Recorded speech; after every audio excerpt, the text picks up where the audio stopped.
Bom dia a todos. Sejam muito bem-vindos à videoconferência de divulgação de resultados do terceiro trimestre de 2025 da SLC Agrícola. Meu nome é André Vasconcelos, sou gerente de planejamento e de relações com investidores. Presente aqui comigo, nosso CEO Aurélio Pavinato e o nosso CFO e IIO Ivo Brum. É um privilégio estar com vocês nesta manhã. Informamos que esta videoconferência está sendo gravada e será disponibilizada no site de RI da companhia, onde você encontra a respectiva apresentação. Destaque que para quem precisar da tradução simultânea, temos essa ferramenta disponível no Zoom, ícone do globo, com a descrição Interpretation, localizado ao centro inferior da tela. Ao selecioná-lo, escolha o seu idioma de preferência, português ou inglês. Para aqueles que ouvirão a videoconferência em inglês, há uma opção de silenciar o áudio original em português, clicando em Mute Original Áudio. Para o Q&A, serão perguntas e respostas orientadas que suas perguntas sejam enviadas via o ícone de Q&A no botão inferior da sua tela. Por padrão de dinâmica, seus nomes serão anunciados para que façam sua pergunta ao vivo. Neste momento, uma solicitação para ativar seu microfone e câmera aparecerá na tela. Caso não queira abrir seu microfone e câmera ao vivo, favor escrever sem microfone. Pergunta para que eu a leia em voz alta. Ressaltamos que as informações contidas nesta apresentação e eventuais declarações que possam ser feitas durante a videoconferência relativas às perspectivas de negócio, projeções e metas operacionais e financeiras da SLC Agrícola constituem-se em crenças e premissas da administração da companhia, bem como em informações atualmente disponíveis. Considerações futuras não são garantias de desempenho. Elas envolvem riscos, incertezas e premissas, pois se referem a eventos futuros e, portanto, dependem de circunstâncias que podem ou não ocorrer. Investidores devem compreender que condições econômicas gerais, condições de mercado e outros fatores operacionais podem afetar o desempenho futuro da SLC Agrícola e conduzir a resultados que diferem materialmente daqueles expressos em tais considerações futuras. Agora gostaria de passar a palavra ao nosso CEO, Aurélio Pavinato, para iniciarmos a nossa apresentação. Pavinato, pode prosseguir, por favor.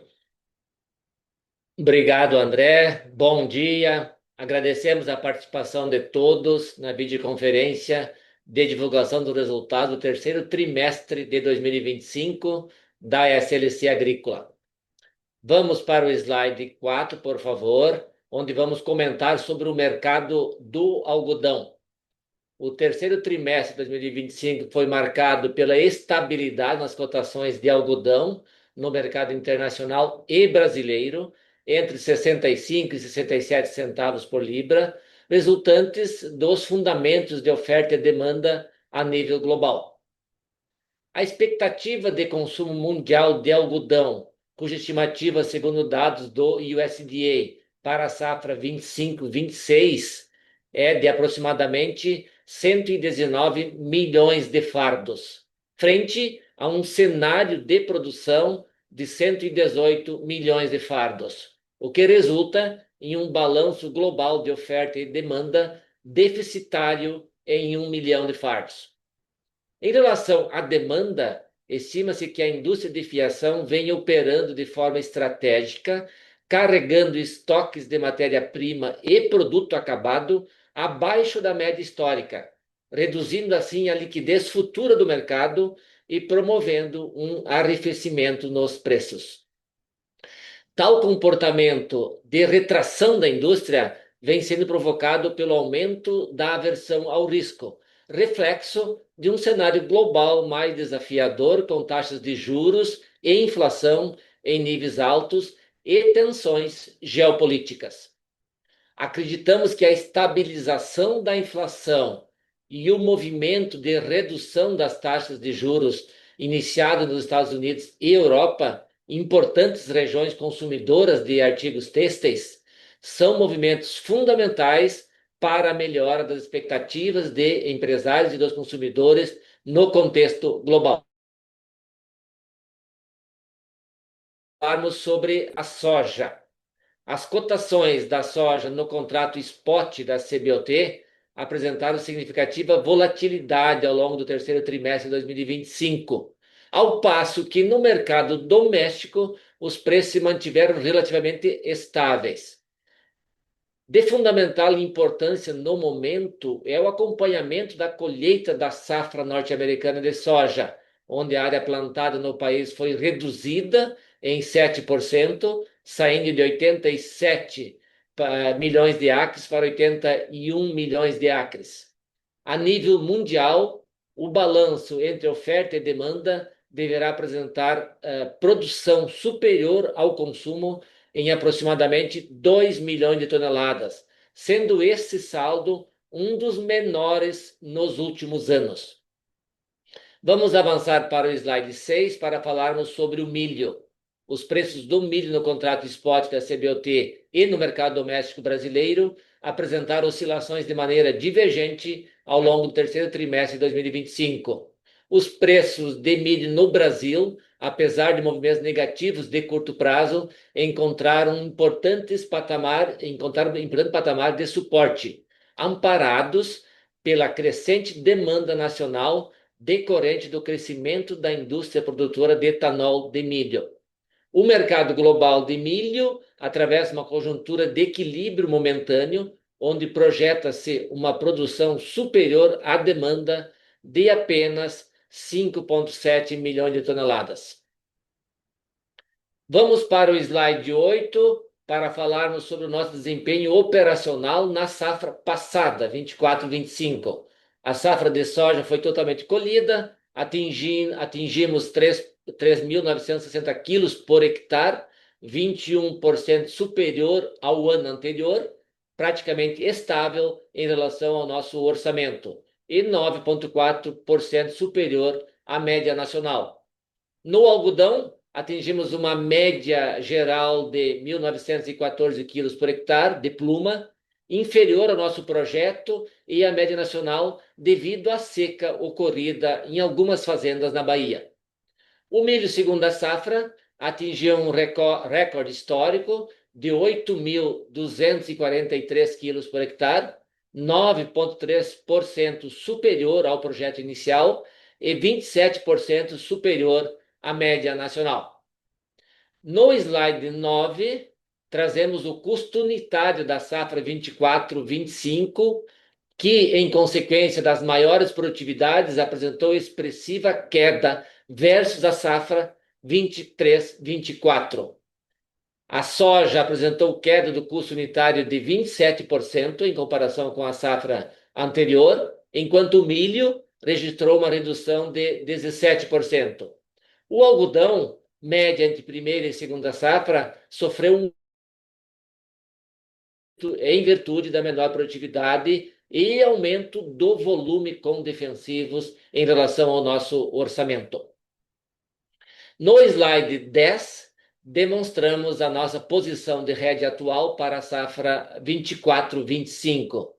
Pelo lado do hedge, avançamos na posição da safra 24-25. Na soja, somados os compromissos, travamos 100% da produção. No milho, estamos com 97% da produção vendida. E no algodão, chegamos a 63% de proteção.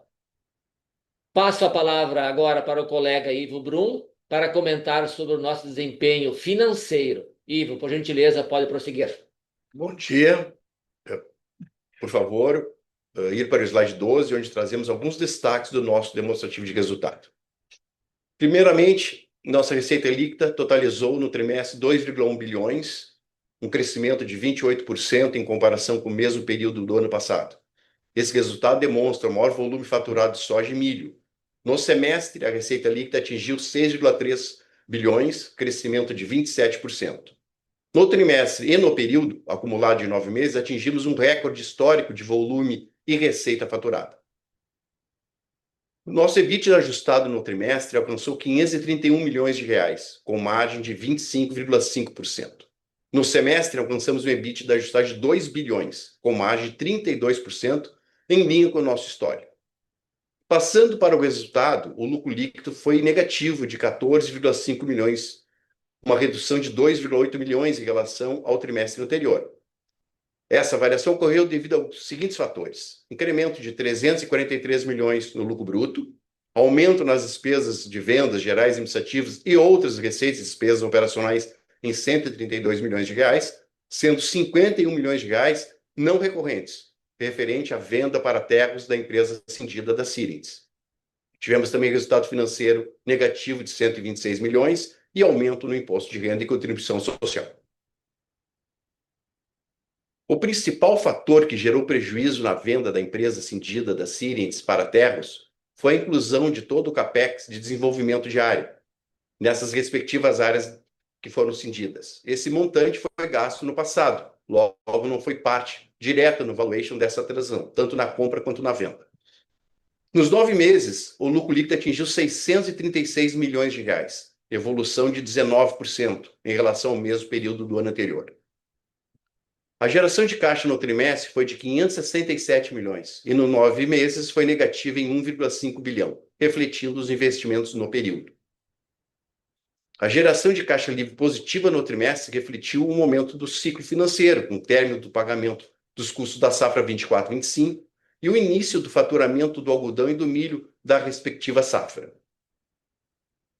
No trimestre, realizamos o pagamento da primeira parcela referente à aquisição da Sirens e o recebimento da venda da empresa cindida, resultando num desembolso líquido de 268 milhões de reais.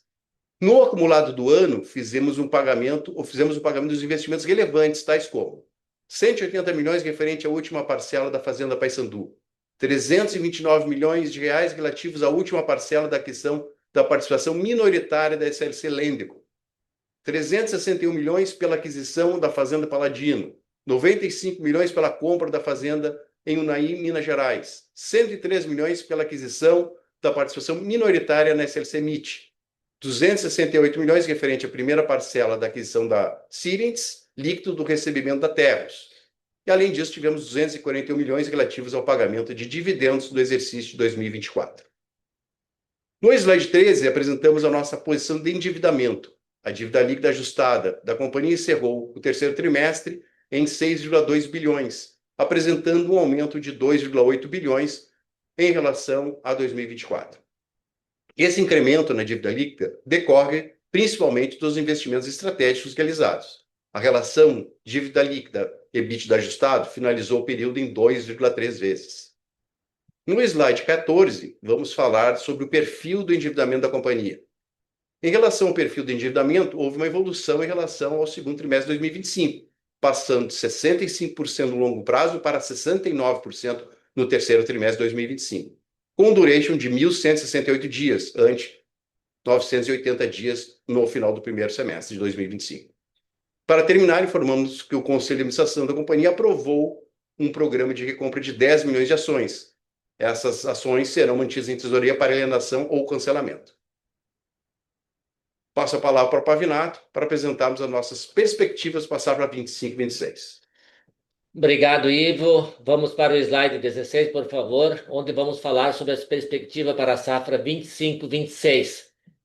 A área plantada para a safra 25/26 será de 836 mil hectares, com crescimento de 13,6% em relação à safra 24/25.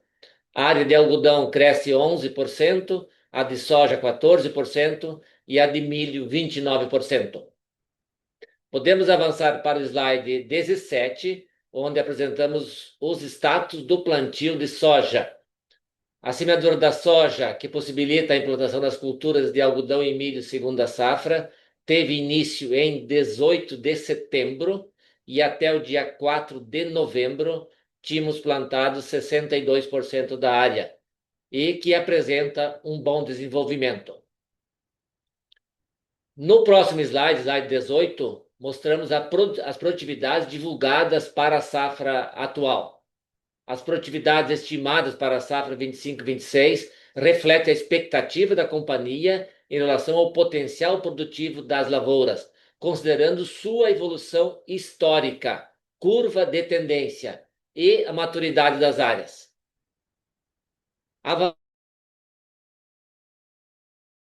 Onde vamos comentar sobre os custos por hectare. O custo total por hectare orçado ficou em R$ 7.082, 9,7% superior à safra 24-25. Fizemos os últimos ajustes no custo com a aquisição de praticamente 100% dos insumos. Os principais fatores que suportam esse incremento no custo por hectare se referem ao aumento no volume de fertilizantes, fortalecendo a adubação das nossas lavouras, e o reforço no pacote de defensivos. Podemos avançar para o slide 20, onde apresentamos a posição atual dos hedges da safra 24-25 e 25-26. Avançamos também nas posições de hedge para a safra 25-26, já fixamos 60% da soja, somados os compromissos, travamos 27% do algodão e fixamos 19% da produção do milho. No slide 21, estamos divulgando a nossa previsão de vendas de sementes para 2026. A estimativa de venda de sementes para terceiros, somada ao consumo interno, passa a ser de 1.800.000 sacas, aumento de 28% em relação ao ano anterior. Para sementes de algodão, a meta de venda para terceiros, também somada ao consumo interno, passa a ser de 157.000 sacas, um aumento de 8% frente ao ano anterior. Inicialmente, no slide 27, relembramos o projeto de irrigação divulgado em 9/7/25, no qual compartilhamos a expectativa da companhia quanto ao crescimento da área irrigada. Na safra 24-25, a companhia tinha 16.025 hectares de área irrigada. Para a safra atual, estão sendo implementados mais 3.360 hectares, totalizando 19.385 hectares irrigados. A intenção é atingir 53.180 hectares irrigados nos próximos anos. A irrigação contribuirá para mitigar riscos climáticos, maximizar o uso da terra com produção em segunda safra, aumentar a valorização da terra, além de promover aumento de produtividade e estabilidade da produção com sustentabilidade.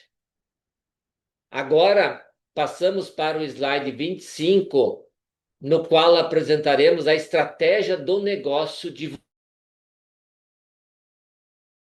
negociação entre a SLC Agrícola e os FIPs administrados pelo Banco BTG Pactual.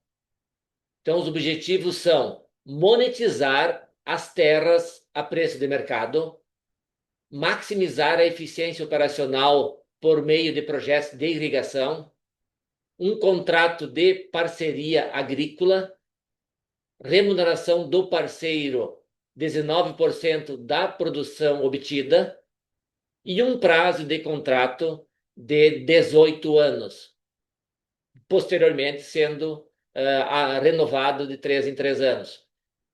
Por último, avançamos para o slide 26, no qual apresentamos a estrutura da operação. Serão constituídas SPS, com participação de 50,01% da SLC Agrícola e 49,99% dos FIPs administrados pelo Banco BTG Pactual. A SLC Agrícola fará a subscrição da Fazenda Piratini e da infraestrutura de irrigação a valor de mercado.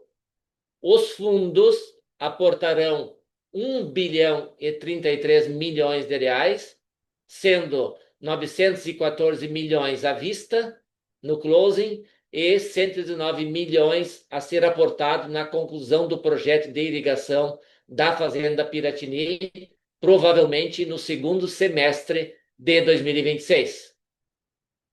Com esses recursos, as SPS adquirirão a Fazenda Paladino da SLC Agrícola pelo valor de 723 milhões, sendo 361 milhões à vista e 361 milhões em março de 2026, de acordo com o pagamento contratado. Além disso, as SPS também vão adquirir da SLC Agrícola as infraestruturas das fazendas Piratini e Paladino nos valores de 86 milhões e 27 milhões, respectivamente. O saldo do valor aportado será utilizado pelas SPS para a implementação dos projetos de irrigação. As SPS proprietárias das terras celebrarão um contrato de parceria rural com a SLC Agrícola para o cultivo de grãos e fibras, com compartilhamento dos frutos obtidos. A remuneração das SPS corresponderá a aproximadamente 19% da produção agrícola nas áreas objetos da parceria. A parceria rural terá prazo inicial de 18 anos, com prorrogação automática de 3 em 3 anos. No próximo slide 27, apresentamos o projeto de irrigação e a localização das fazendas que entraram nesse negócio. Fazenda Piratini, localizada em Jaborandi, e Fazenda Paladino, localizada em São Desidérias, estado da Bahia. Atualmente, a área de primeira safra das duas fazendas compreende aproximadamente 40 mil hectares, com uma expectativa de irrigar 28 mil hectares, atingindo, somando primeira safra e segunda safra com a área irrigada, 67 mil hectares de culturas. A área irrigada proposta representa um crescimento de 70% sobre a área física de sequeiro. Os projetos incluem monitoramento do aquífero Urucuía, uso de poços artesianos e sistemas de bombeamento eficientes para reduzir perdas e aumentar a eficiência de uso da água. Obrigado, e agora abriremos para a sessão de perguntas e respostas. Agora daremos início ao Q&A. Pedimos por gentileza que façam suas perguntas por escrito de uma só vez, aguardando a resposta da companhia. Lembrando que para fazer perguntas solicitamos que sejam enviadas via ícone de Q&A no botão inferior à sua tela. Por padrão da dinâmica, seus nomes serão anunciados para que façam sua pergunta ao vivo. Neste momento, uma solicitação para ativar o microfone e câmera aparecerá na tela. Caso não queira abrir seu microfone e câmera, ao vivo, favor escrever sem microfone e câmera ao final da pergunta para que eu possa ler em voz alta.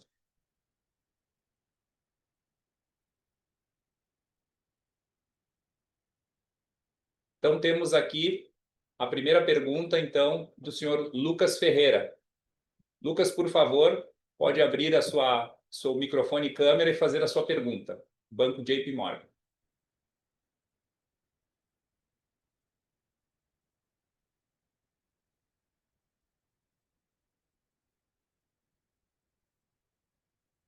Olá, pessoal. Vocês me escutam bem? Positivo, Lucas. Desculpa, eu só estou sem a câmera aqui, mas obrigado pelas perguntas. As minhas perguntas são sobre a transação que vocês anunciaram ontem com as FIPs. A primeira delas é só para entender se a transação ela é puramente uma transação, vamos dizer assim, de gestão da alavancagem, do balanço, ou se de alguma forma ela abre espaço para uma parceria maior ali na região no futuro, né? Claro, tá claro também essa questão de acelerar aí a irrigação, que é importante. Então, essa é a primeira pergunta. E a segunda pergunta, só para entender que como é relativamente complexa, né?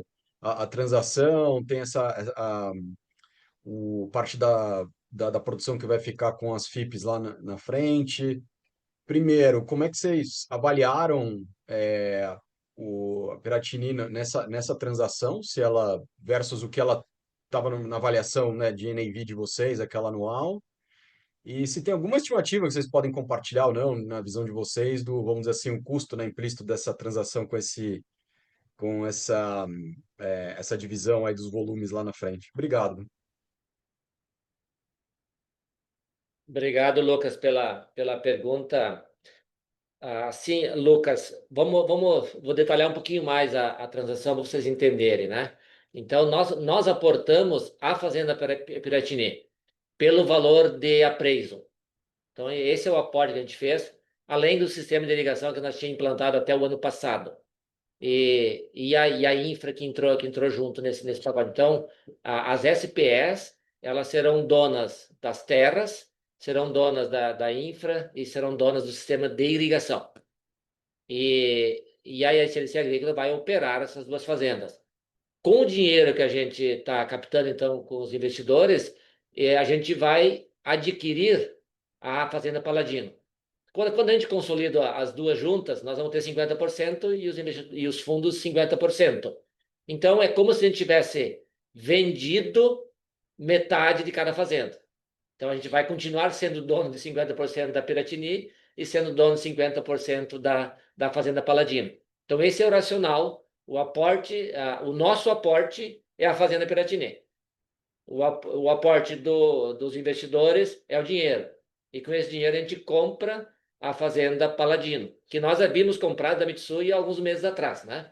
Então a gente está incorporando a Fazenda Paladino nessa transação.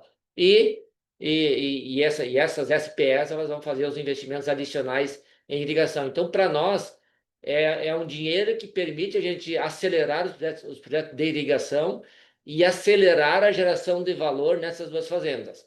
Duas fazendas hoje que produzem sequeiro e que vão produzir culturas irrigadas. A gente vai ter uma produtividade, 2 safras por ano, hoje é 1 safra por ano no sequeiro, 2 safras por ano e 2 safras por ano com estabilidade de produtividade. Então, na nossa matemática, é geração de valor sem aportar dinheiro. Então, essa é a nossa matemática econômica financeira desse investimento com esse parceiro dentro de uma visão que nós estamos destravando o valor dos nossos ativos imobiliários. Nós estamos utilizando nosso ativo imobiliário para destravar valor e acelerar os investimentos em irrigação, gerando valor na produção. E a divisão, a partilha dos 19% é um racional que fica um retorno adequado tanto para os investidores quanto para nós. Claro, Pavinato, obrigado. Obrigado, Lucas. Vamos agora, então, passar para a Isabela Simonato, do Bank of America. Isabela, por favor, pode abrir a sua câmera e microfone e fazer a sua pergunta?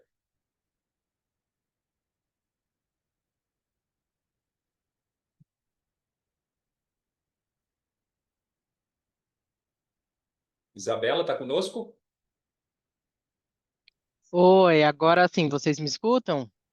Positivo. Estamos ouvindo. Obrigado. Bom dia, Pavinato, Ivo, André, obrigada. Também desculpa que eu não estou com a câmera. A minha pergunta é sobre a performance de custo de algodão da safra 24-25, né? Teve uma revisão relativamente grande aqui do custo realizado. Então, eu queria entender um pouco os drivers dessa performance. E se vocês pudessem detalhar um pouco de quanto da safra 24-25 ainda tem para ser vendida no ano fiscal de 26, acho que ajuda a gente aqui a refletir isso de forma adequada. Essa é a minha pergunta. Obrigada. Posso responder. Isabela, na verdade, o custo da safra 24-25 ele foi muito impactado. E teve essas questões climáticas que o Pavinato falou nas fazendas da Bahia, e também teve muito mais aplicação de defensivos, né? Então, isso acabou aumentando o custo previsto.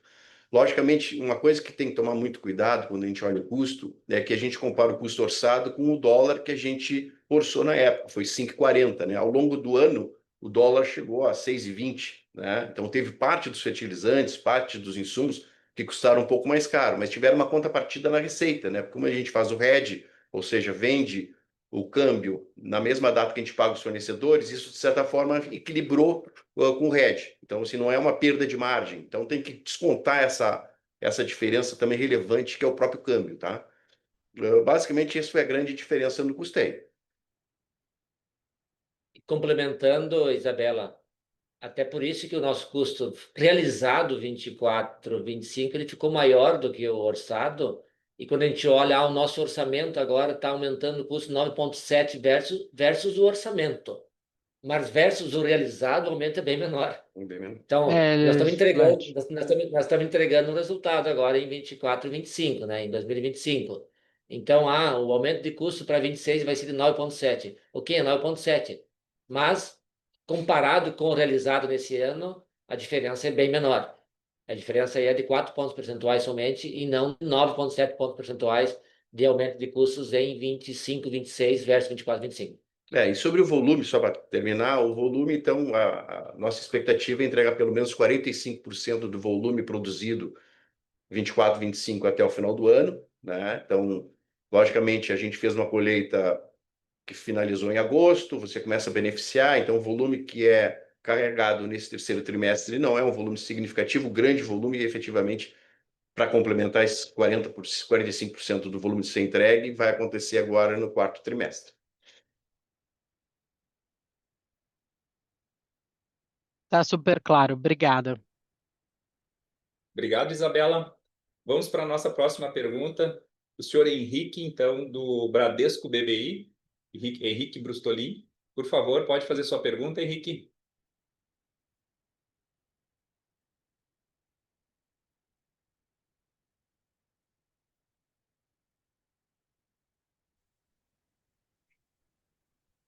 Henrique está conosco?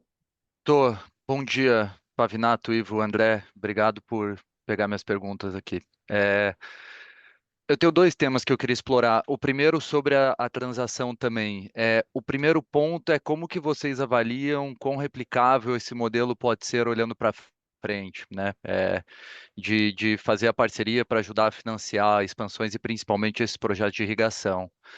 O segundo, ainda nesse tema, com os 836 milhões, né, mais ou menos, que sobem para a SLC, o que que isso muda da forma que a gente deveria pensar a estratégia de alocação de capital de vocês olhando para frente, né? E eu pergunto porque vocês viam claramente num ciclo, né, focado em incorporar as transações que foram feitas ao longo do ano, né, e desalavancar, mas isso parece dar flexibilidade no balanço para voltar a expandir a área plantada como um todo, além dos projetos de irrigação. Então, a dúvida é como que a gente deveria pensar sobre isso. E o terceiro ponto, que é um follow-up rápido na questão do algodão nesse trimestre, é quando a gente olha, né, a margem do algodão no TRI, a margem unitária, né, que teve esse aumento de custo TRI a TRI, 3% custo unitário, e uma queda de preço unitário, 4% TRI a TRI, quão recorrente a gente deveria pensar, né, quão representativa a margem desse trimestre é para frente, pensando no algodão, né? A dúvida é se teve, naturalmente, tem toda uma questão de mix de fazendas que pode influenciar, então é para entender, né, quanto que o Q3 é representativo olhando para frente. Obrigado. Obrigado, Henrique, pela pergunta. Deixa eu comentar sobre o negócio e a perspectiva de expansão. A gente trabalhou fortemente uma transação, uma negociação profunda, longa, e, obviamente, futuro a gente ainda não sabe o que poderá acontecer, né? Então, obviamente, é um modelo que a gente montou, é um modelo, pela primeira vez que a gente monta esse modelo, né? Então, a expectativa é que seja um modelo que tenha sucesso, e aí, obviamente, tendo sucesso, abre portas para a expansão desse modelo. Então, isso é o que dá para comentar em termos da replicabilidade desse modelo de negócio que a gente acabou acertando aí com esses fundos, né? E começa a alocação de capital.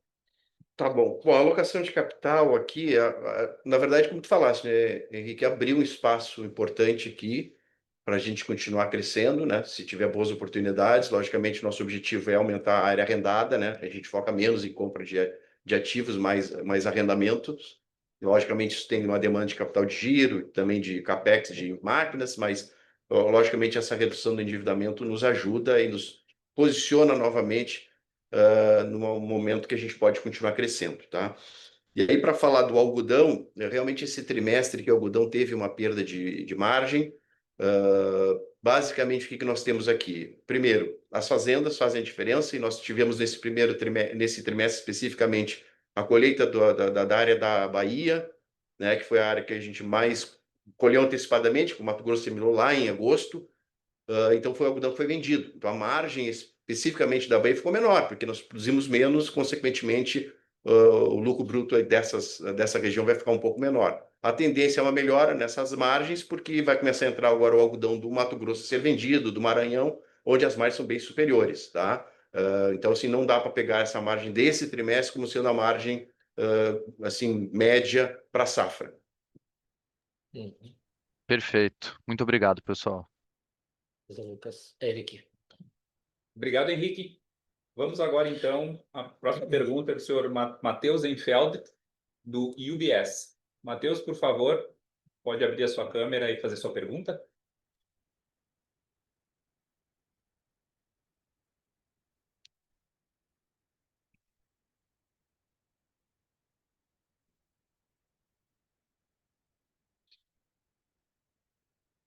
Oi, Matheus.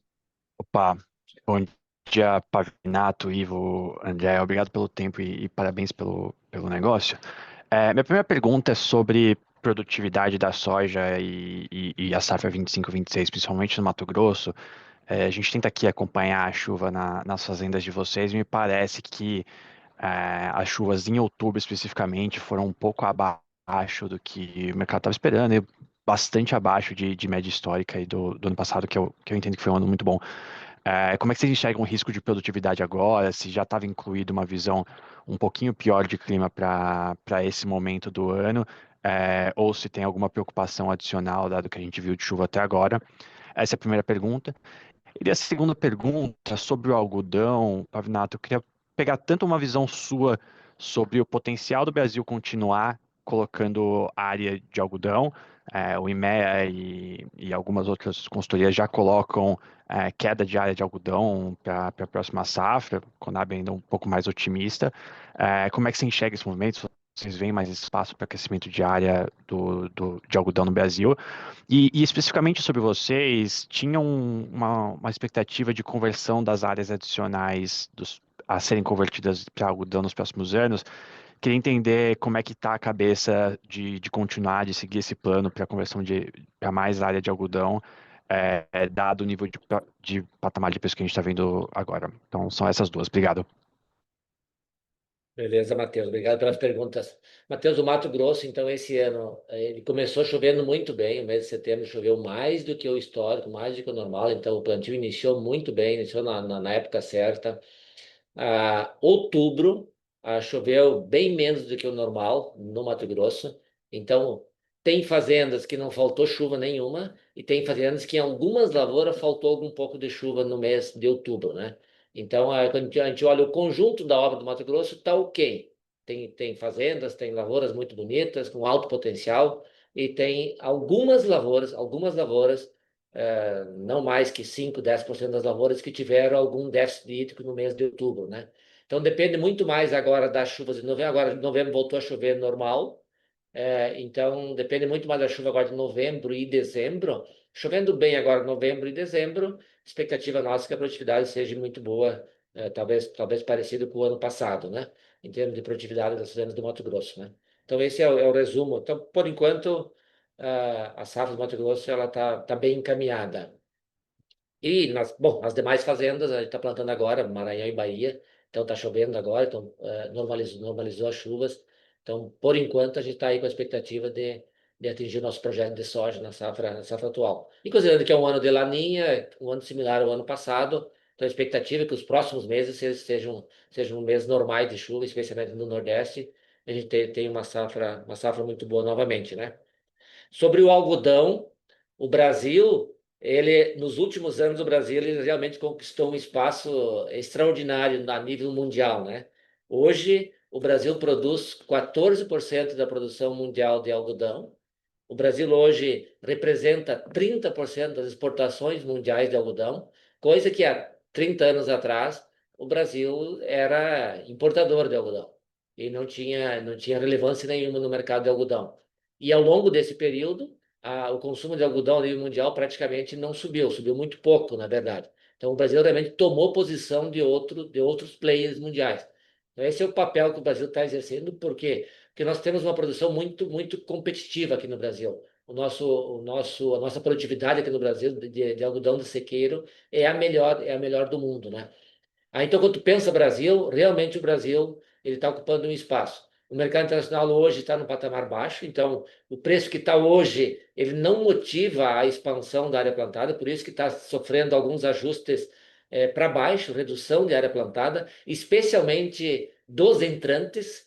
Quem é entrante na cultura está sofrendo mais nesse momento. Quem já tem a sua operação estabilizada, então normalmente mantém a sua área plantada, mas na média do Brasil haverá sim uma redução na área plantada nesse ano, que eu acho que é conveniente, considerando esse cenário global da demanda mais limitada.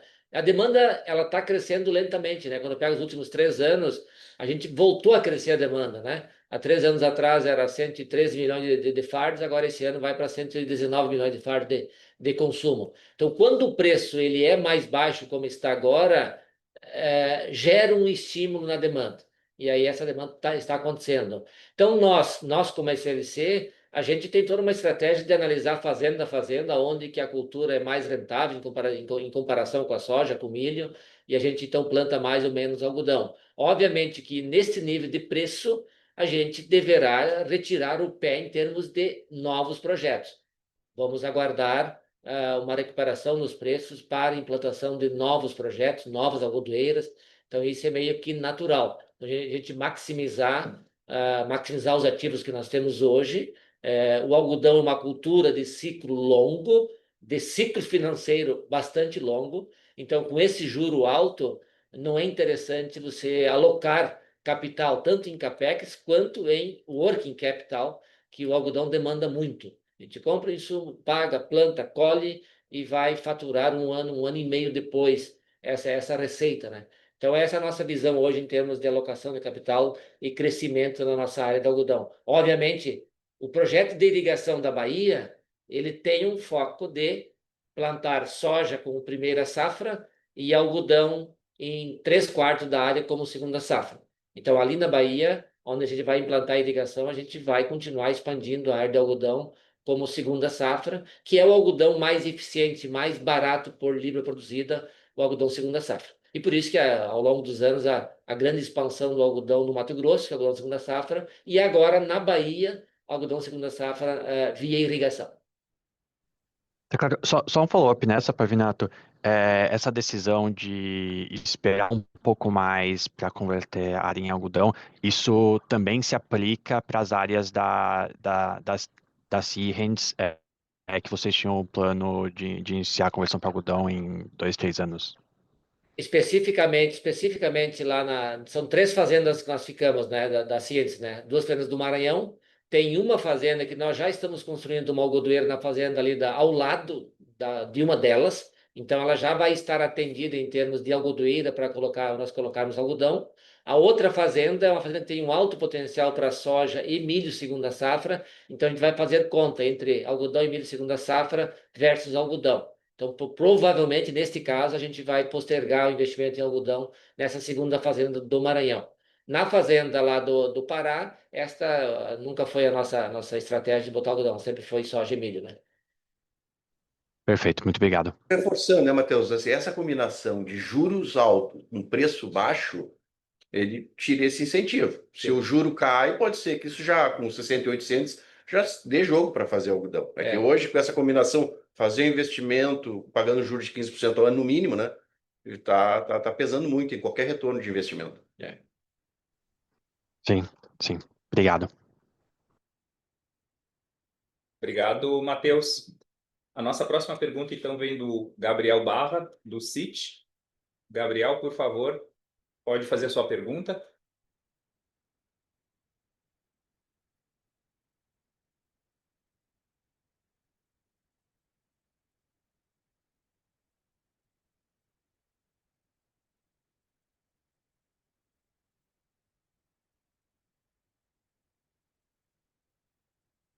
Gabriel, está conosco? Olá, pessoal, consegue me ouvir? Sim. Ótimo. Pavinato, Ivo, André, obrigado por pegar minhas perguntas aqui. Eu tenho duas. Na verdade, é uma pergunta e um follow-up. Quando a gente pensa aqui vocês aprovaram uma das coisas que a gente talvez não tenha falado aqui no call ainda sobre o buyback, vocês acabaram de aprovar. Eu queria colocar isso no contexto de, primeiro, né, quando a gente olha no liability management da companhia, existem algumas torres ainda, tem um fluxo ali de amortização relevante daqui para frente, vocês estão em caixa confortável, uma posição de alavancagem, digo ainda confortável, mas talvez acima do que a gente esperaria para a companhia nesse momento, né, dado o ciclo de investimento que vocês fizeram recentemente. E aí eu queria conjugar essa pergunta aqui, colocando, né, como que vocês pensam o buyback frente a esse processo de desalavancagem da companhia, né? O que a gente deveria olhar aqui como prioridade nesse momento, com esse programa sendo aprovado agora? E um segundo ponto aqui sobre a alocação de capital, até nesse processo de rolagem, se então, o Ivo acabou de falar sobre os juros aqui no Brasil, etc. E vocês têm uma dívida ainda muito correlacionada com o real, né, em CDI, etc. Então, vocês pensariam, de repente, fazer uma emissão lá fora, em dólar, fazer alguma coisa talvez de mais de longo prazo nesse processo? A gente tem visto o mercado de crédito um pouco mais estressado. Como vocês estão pensando essa parte do liability management? E só para finalizar, um follow-up, sem querer ser repetitivo, mas já sendo sobre o deal que vocês aprovaram e deram disclosure ontem, um ponto que eu achei super interessante é como vocês vão remunerar esse PE, né, que é em percentual da receita e não do jeito que a gente está acostumado, talvez com sale leaseback em sacas de soja. E aí você acaba deixando e dando também para quem está entrando, pelo que eu entendi, me corrija se eu estiver errado, o upside também do aumento de produtividade, né? E acaba que os dois acabam ganhando nesse processo. Então, eu queria perguntar o que vocês estão esperando como aumento de produtividade, né? Com a irrigação nas duas fazendas. Se tem alguma estimativa aqui, como que a gente deveria pensar pós o investimento, o que daria para pensar aqui em aumento de produtividade? São esses pontos. Obrigado.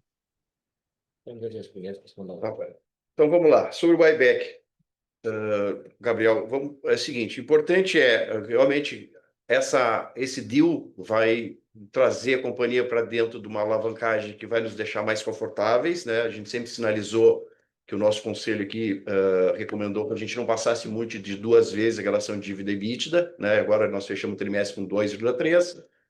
Logicamente, nós estamos construindo esse deal já faz um tempo e o objetivo realmente é ficar abaixo de 2 vezes. Com essa condição, a gente pode voltar a fazer novos arrendamentos.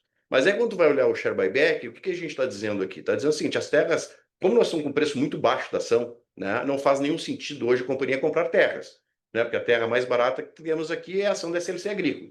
Se nós tivermos tomar uma ação de comprar terra, né, porque surgiu oportunidades, eu tenho certeza que a ação da CLC vai ser o melhor investimento para os nossos acionistas, tá bom? Então, nós queremos crescer em arrendamento, né, não crescer comprando áreas. Então, esse é o primeiro sinalizador que esse share buyback indica, tá? Sobre crédito em dólar, realmente a gente tem pensado nisso, em tomar mais dívidas em dólar. Já no nosso balanço agora de setembro, você vai perceber que já entrou uma dívida em dólar, né? Essa dívida é oriunda da Sirens. Então, assim, nós estamos sim pensando nisso. Logicamente, nós temos que ajustar isso com a nossa política de hedge accounting. Então, é um ajuste fino que nós temos que fazer internamente. E, a princípio, a nossa ideia é tomar dívidas em dólar mais de curto prazo, porque o dólar de longo prazo é muito mais complexo de a gente administrar. Mas sim, a gente está pensando em aumentar talvez a exposição de dívida em dólar. E aí, sobre esses detalhes do website da Receita, eu deixei Pavinato aqui sobre o que nós teríamos de produtividade. Perfeito, Gabriel. Sobre qual que é o racional quando a gente monta um business plan e pensa a longo prazo no nosso negócio? Se você olhar o histórico nosso, o histórico da empresa, o histórico do negócio, a gente tem uma margem EBITDA, uma margem líquida, que ela é consequência do quê? É consequência de preço da commodity, custo de produção, câmbio e produtividade. Então, são as 4 variáveis que definem, que interferem, né? Ao longo do tempo, estes ganhos de produtividade, eles geraram valor para quem? Eles geram valor para a cadeia como um todo. O brasileiro que aumentou a produtividade mais do que os concorrentes está capturando uma parte desse valor. Mas quando a gente pensa dentro da nossa operação, daqui a 15 anos as produtividades vão ser muito mais altas do que as produtividades de hoje. Sim, serão muito mais altas. Obviamente que o custo de produção vai ser mais alto também. A gente vai ter uma margem EBITDA daqui a 15 anos melhor do que nós estamos tendo hoje? Nós não acreditamos. Nós acreditamos que o negócio vai continuar sendo competitivo no mercado internacional e a nossa margem EBITDA daqui a 15 anos vai ser similar ao que é hoje, obviamente dependendo do nível de eficiência na gestão da operação, que aí é gestão de produtividade e gestão de custos. Então, o fator, o parceiro vai participar da receita e não vai participar do custo. Nesse caso, talvez seja a intenção da tua pergunta, né? Não, dentro desse racional, que nós vamos manter uma margem e nós vamos transferir um percentual da margem EBITDA para este parceiro, que são as SPS. E dentro das SPS, nós temos 50%, né? Então, 50% volta para nós, né?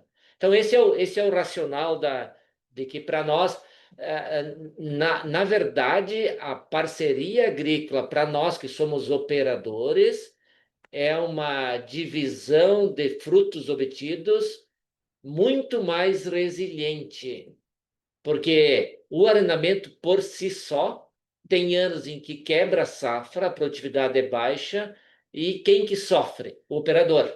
O dono da terra vai receber o arrendamento valor total. Quando é parceria verdadeira, como é este caso, se porventura tiver um evento climático que quebra a safra, o parceiro participa da quebra também. Ele vai receber os 19%.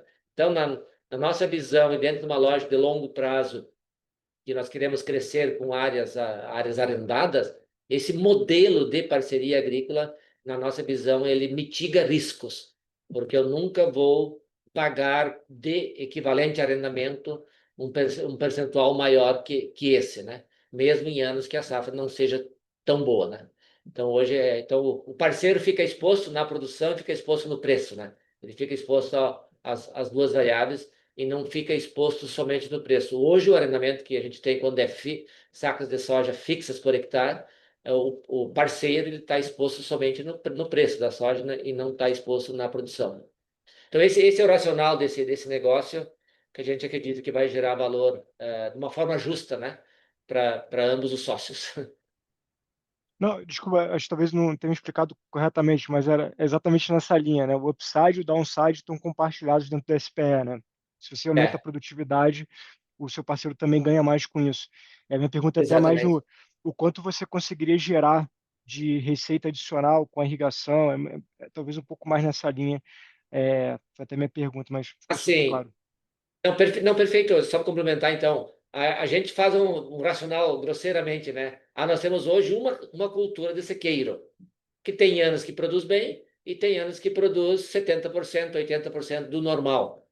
Então, se eu pegar na média dos anos, a minha produtividade dessa fazenda, ela é 90% do potencial, né? Agora, com a irrigação, a minha produtividade vai ser 110% do potencial do sequeiro, todos os anos. Em tese, eu não vou perder produtividade, né? Então, em termos de receita, se eu tenho uma receita hoje de 100, eu vou gerar uma receita de 220, investindo na irrigação. Esse é o 220, 230, esse é o racional aí em termos de potencial de geração de valor quando eu coloco a irrigação. Super claro, Pavinato. Obrigado. Obrigado, Barra. A nossa próxima pergunta, então, vem do Tiago Duarte, do Banco BTG. Tiago, por favor, pode abrir a sua câmera e fazer sua pergunta.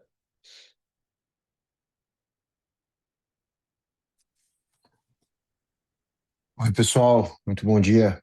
Bom dia a todos aí, Tiago. obrigado pela oportunidade. Minha pergunta é justamente sobre essa oportunidade, né, do ganho com os projetos de irrigação, mas talvez sob uma outra ótica, né? Pavinato, hoje, quanto custa aproximadamente irrigar um hectare, né? Construir a infraestrutura da irrigação de um hectare, né? Porque aí você junta isso com esse exercício que você fez agora há pouco, né? Do que você remunera esse hectare a mais em relação ao sequeiro, a gente consegue fazer uma conta boa, que me parece muito atrativo, mas queria confirmar com vocês do que é o retorno da irrigação nas Sim. condições de mercado de hoje. Então, essa seria a primeira pergunta. E a segunda pergunta... Deixa eu responder essa então, primeiro, Thiago. Claro. Então, Thiago, assim, ó, incluindo o sistema de irrigação, assim, o pivô, toda a infra que precisa ser construída, energia elétrica, obviamente depende de projeto a projeto, mas em torno de R$ 25.000 por hectare. Então, é R$ 25.000 o hectare para você gerar aquela receita adicional por aqui. Que, na verdade, eu até imaginaria que é maior do que esse exercício que você fez do 100 virar, do 100 virar 200 e pouco, né? Porque você vai fazer algodão, né, na segunda safra, né? Então, que você tem uma receita unitária bem maior, né? Tá correta a minha leitura, certo? Assim, você está certo, na verdade. Se eu pegar somente a produtividade, já era 230. Mas Perfeito. se eu considerar que eu ponho o algodão... Não, é que eu tenho um ano... Vamos pensar assim, eu tenho sequeiro, um ano soja, um ano algodão.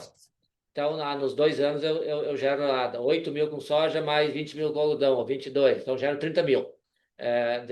Em 2 anos, né? Em 2 anos.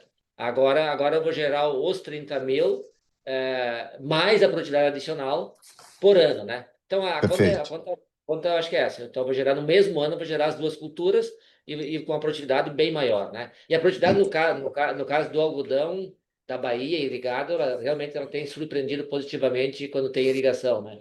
Esse ano a gente E com, me- fechou e com 390 menos, arrobas por hectare. e com menos risco, porque você não quebra a safra, né? Você faz chover É, quando precisa, né? exatamente. Perfeito, não, tá super claro. E aí a minha segunda pergunta também já foi levemente discutido sobre a indicação, né, o guidance, o projeto, né, o orçamento de custos para a próxima safra para 25, 26, aquele crescimento agora de 9,7% ou de 4%, grosso modo, se a gente considerar o custo efetivo da 24, 25. Eu queria, se possível, que vocês qualificassem um pouco essa alta de custo para a próxima safra em relação à atual, como se a gente fosse quebrar o que é volume e o que é preço, né? Porque eu tenho a impressão que uma parte dessa alta de custo ela tá associada a uma eventual necessidade de correção de solo maior nas terras que vocês incorporaram da Cearense esse ano, né? E aí eu queria entender justamente se tem esse componente, vamos dizer assim, one-off, né? Para essas terras que vocês estão incorporando quando a gente olha a base de custo que vocês estão orçando para o ano que vem. É isso, obrigado. Não, perfeito, Thiago. Assim, ó, a gente tinha um orçamento para a safra 24/25. Ao longo do ciclo, a gente teve que aplicar mais defensivos, especialmente no algodão, variedades que estão perdendo a resistência da transgenia que elas possuíam. E aí, com isso, a gente acabou gastando mais do que o previsto na safra 24/25. O que aconteceu agora na safra 25/26? Defensivos. A gente já fez um orçamento já colocando todos esses produtos adicionais. Isso teve um aumento de pacote tecnológico com defensivos para a safra 25/26. Na parte de fertilizantes, nós estamos adubando melhor as lavouras. Esse é o resumo.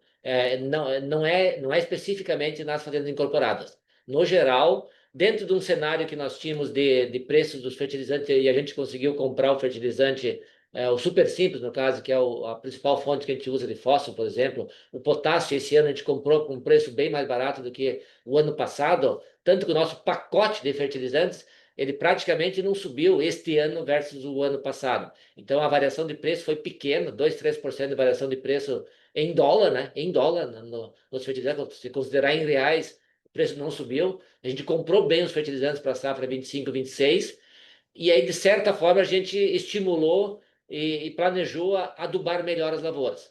E aí gerou um aumento no pacote. Então, a gente estudou muito esse assunto, por que está aumentando o custo de produção nosso, né? Então, realmente é o planejamento agrícola nosso que a gente tá gerando esse aumento de custo na safra 25/26 versus a 24/25, nas contas que são dolarizadas, no caso, que são os insumos, né? Nas contas que são em reais, aí tem um aumento de custos da inflação, né? Em mão de obra e tal, toda a parte de serviços acaba tendo a inflação que acaba gerando um aumento de custo também, né? Então, esse é o resuminho do que justifica o custo estar aumentando na safra 25/26 versus a 24/25, né? Nós estamos compensando isso com com um aumento de produtividade. Nossa meta de produtividade das 3 culturas ela é um pouco maior do que era a nossa meta para esse ano. E no caso, estou pegando as 3 culturas, então a gente compensa os preços também em reais. Nós estamos com uma porção de cambiais fixados para 26 em câmbios superiores aos cambiais desse ano.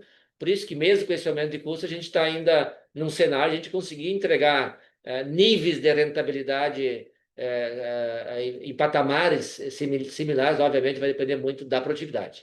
A produtividade vai ser determinante aí nessa safra 25-26. Mas esse ganho maior, que tá claro pela tua resposta, que é muito mais volume por hectare aplicado do que preço, né? Isso aí, isso aí.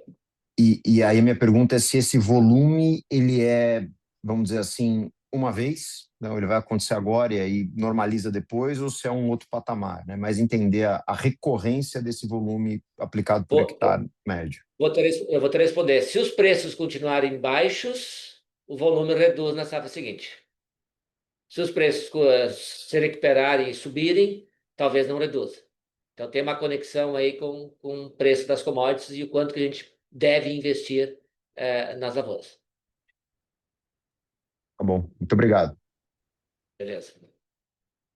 Obrigado, Thiago. A nossa próxima pergunta vem do senhor Leonardo Alencar, então, da XP. Leonardo, por favor, pode abrir a sua câmera e fazer a sua pergunta.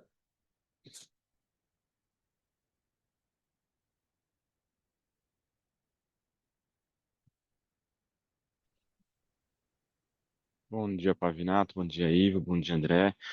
Mas mais nada, parabéns até pelo resultado e agradeço especificamente até a Lisandra pela ajuda que teve ontem em relação ao entendimento do deal, tá? Então ajudou bastante.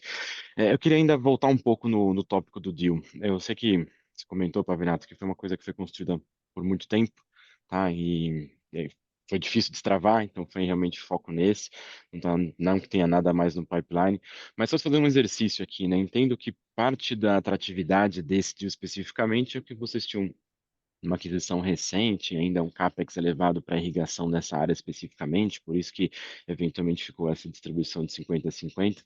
Se for pensar em outras ocasiões que aparentemente também seriam positivas para destravar valor da terra, pensando pelo appraisal, né, se por acaso for por um caminho sem tanta exigência da ótica de irrigação, se faria sentido pensar em distribuições diferentes dessa participação que vocês teriam, tá? Se esse novo modelo, como você comentou, que eu achei bem interessante, né? Seria um novo modelo de arrendamento no qual o arrendatário também participa do risco da commodity, né? E não fica somente na dinâmica das sacas por hectare. Então, se a gente fosse pensar em eventuais outros deals semelhantes, deveriam ter algumas métricas diferentes, não tanto na mesma proporção dada essa exigência de CAPEX, só para ver se faz sentido concluir esse ponto, tá? Além disso, aí um follow-up, na verdade, mais a parte de SG&A que veio um pouco mais alto, eles comentaram até na questão de frete de milho por conta da Síria, se isso eventualmente é algo pontual, se acha que tem algum tipo de impacto mais para frente, só para poder ajustar um pouco nossa leitura para frente. É isso, obrigado. Perfeito, Leonardo. Obrigado pela pergunta. Vou responder a primeira, depois o Ivo comenta sobre a segunda. A gente montou esse deal, uma estrutura que funcionou, né? Novos deals, expansão desse deal, depende do cenário, depende das oportunidades. Então, é isso. É uma estrutura que a gente conseguiu encaixar, atendeu a expectativa nossa e dos investidores, né? E, obviamente, não dá não, isso aí ele é replicável automaticamente para as demais fazendas nossas. Não, não é replicável automaticamente. A gente tem que ter esse encaixe de valor da terra, do potencial de geração de valor da operação, para poder multiplicar esse deal. Mas, sim, obviamente, a gente fez uns. Teoricamente, sempre tem potencial para fazer mais. Mas é algo para ser trabalhado pensando no longo prazo. Tá, deixa eu só fazer um follow-up disso antes de entrar na questão do SG&A. Um outro parceiro que entra na mesa também, ele tem algum tipo de valor estratégico ou acaba sendo só uma dinâmica mais capitalista? E até pensando assim, existe demanda de outros parceiros também de buscar parcerias assim que tenham exposição ao preço da commodity ou o perfil é ainda mais novo, a grande maioria opta pelo arrendamento tradicional? Veja o contrato, Leonardo, de 18 anos. Então, ninguém faria um negócio desse se fosse pensar no curto prazo e pensar no retorno somente no curto prazo, né? Então esse é o perfil do investidor que está olhando para esse negócio, né? Então, por isso que cada deal, tem o seu racional, a sua lógica por trás e a sua estratégia por trás, né? Então, por isso que tem que ser muito bem analisado e tem que ser quem que tá investindo e a estratégia desse investidor no longo prazo, né? Tá claro. E a questão do E SDA? sobre essa DNA, então, nós temos uma diferença aqui importante, né, na forma que a Sirius transacionava as commodities, né? Então, eles fazem a entrega da soja no porto, eles entregam milho também, então isso muda, então tem um aumento de custo de frete, logicamente o preço é melhor, mas tem mais frete nessa circunstância. Outro ponto importante também que nós tivemos foi uma superprodução de milho, isso também fez com que a gente tivesse mais custo de armazenagem, então também impactou essa despesa, especificamente de vendas. E na parte administrativa, logicamente, a gente teve um gasto bastante relevante, que foi todo esse deal que a gente fez com a Sirius, né, que foi um deal importante, que caiu todo também na despesa administrativa, agora, mais recentemente. Também tivemos esse deal que nós anunciamos ontem, que também usou bastante advogados e auditorias e consultores, então isso tudo impacta no nossa despesa, que são despesas não recorrentes, né? Perfeito, tá claro. Muito obrigado. Obrigado, Alencar. Vamos agora, então, para o Gustavo Troiano, então, do Itaú BBA. Gustavo, por favor, pode fazer sua pergunta, abrir seu microfone e sua tela.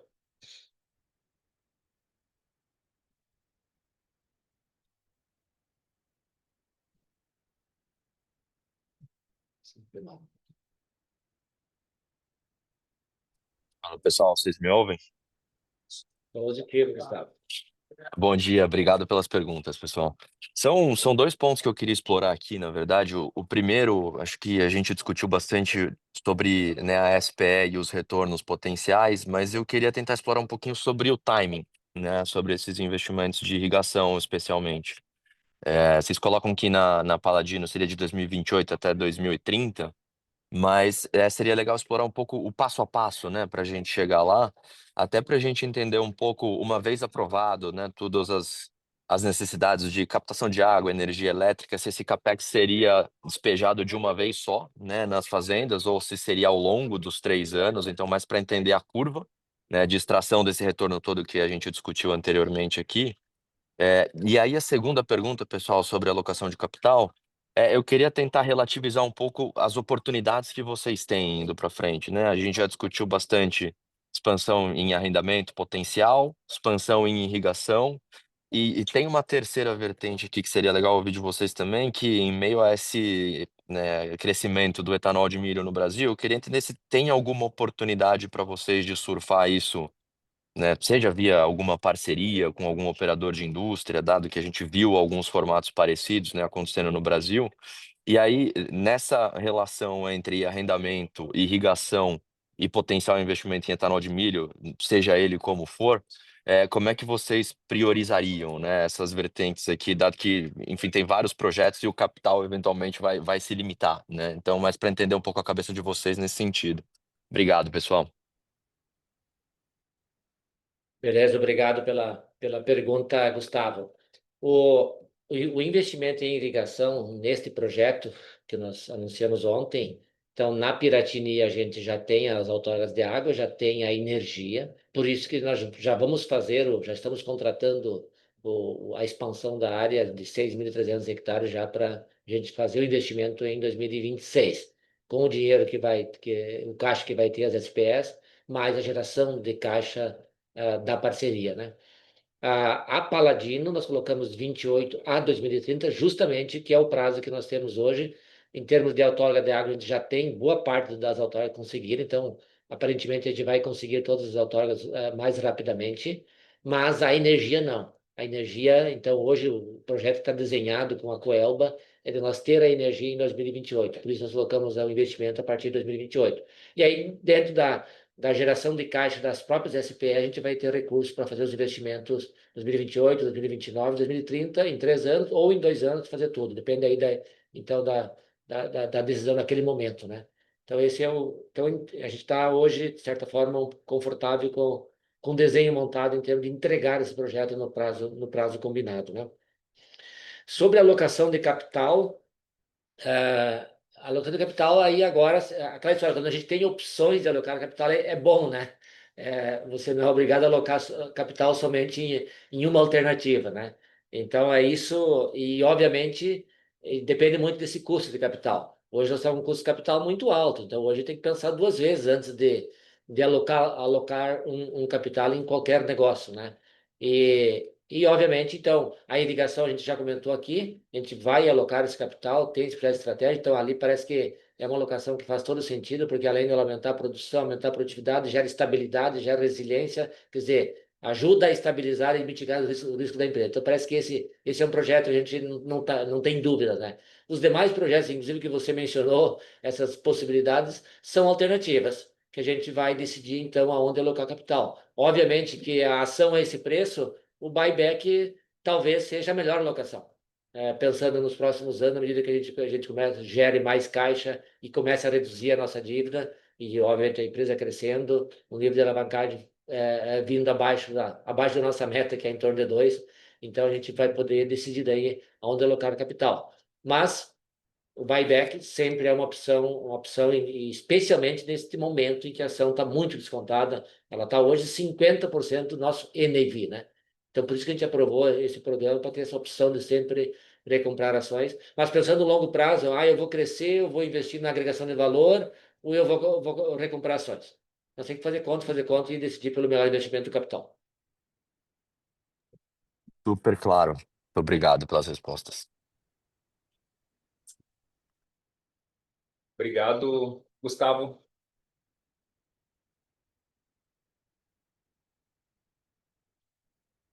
Bom, pessoal, então a videoconferência de resultados referente ao terceiro trimestre de 2025 da SLC Agrícola está encerrada. O Departamento, então, de Relações com Investidores está à disposição para responder novas perguntas, sanar quaisquer dúvidas. E muito obrigado a todos os participantes. Tenham um bom dia. Obrigado.